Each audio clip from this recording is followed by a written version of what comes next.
My mother was laughing when my phone rang. Red wine in her glass, lipstick on her teeth, and fake warmth in her voice.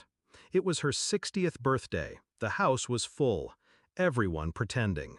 She gave me that tight-lipped smile she always used when she needed me to behave. I stepped out onto the porch to take the call. "Hey, baby, everything okay?" There was silence on the other end. Then my 10-year-old whispered, "Mom, get out." Her voice was small, shaky, serious. "What happened?" I asked. "Get out of the house, now." She didn't explain. She didn't need to. I didn't grab my coat, didn't say goodbye. I walked straight out the gate, keys in hand, heart hammering like a warning bell.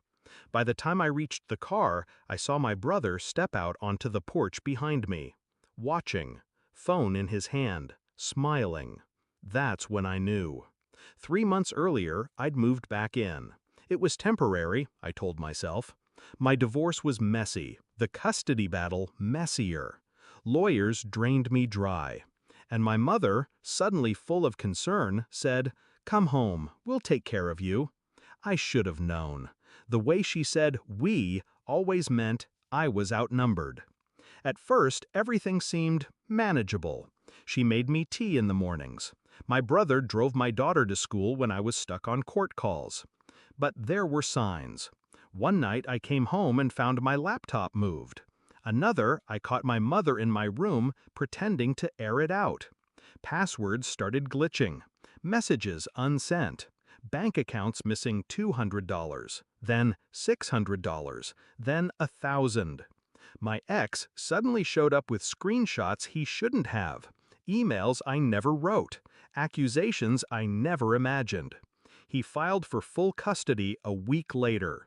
And then the look on my brother's face, that smug, calm smirk when I told my mother, she didn't even blink, just said, "Maybe it's for the best. You need rest." They weren't helping me. They were setting me up. I started watching, quietly. I stopped using the house Wi-Fi, backed up my phone, set cameras, audio, keystroke trackers. What I found? My brother had cloned my device. My mother was sending emails under my name. They'd planted fake messages to my ex, fabricated a journal, one that made me look unstable. They were building a case to take my daughter from me, a full narrative. A woman on the brink, living under her mother's roof, losing grip, lashing out. It would have worked. It almost did. Until my daughter found the journal in my brother's closet. Until she read the final entry, dated 2 days in the future. That was the night she called me.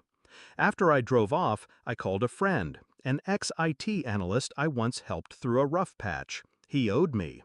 Within 48 hours, I had every file, every document, every voice recording.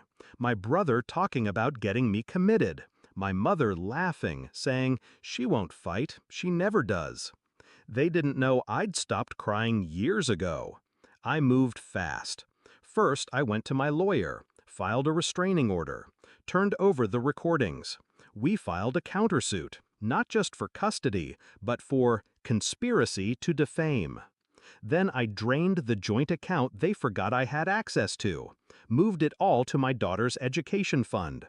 Next, I sent an anonymous tip to the medical board where my brother worked, attached evidence of him accessing confidential mental health records. Mine. He lost his license within 2 weeks. And then, the part that made them sweat, I called my mother. Calmly. Told her I'd be sending a formal cease and desist.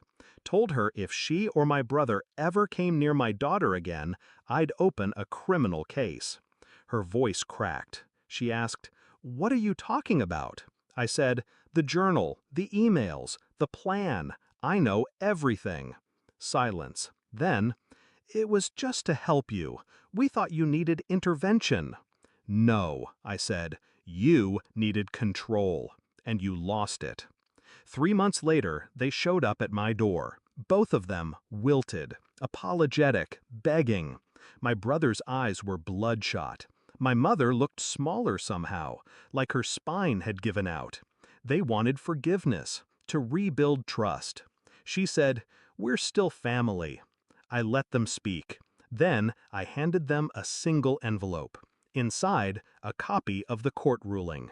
Full custody granted. Their names blacked out. Visitation denied. Indefinitely. They destroyed their chance the moment they tried to steal my daughter.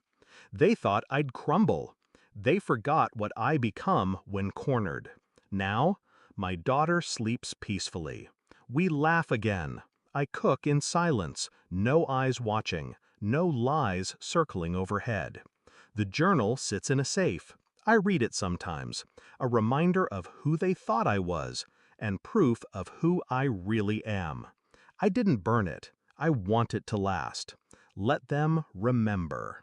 The story they tried to write about me, I rewrote it. With truth, with vengeance, and with a daughter who knew her mother wouldn't retreat.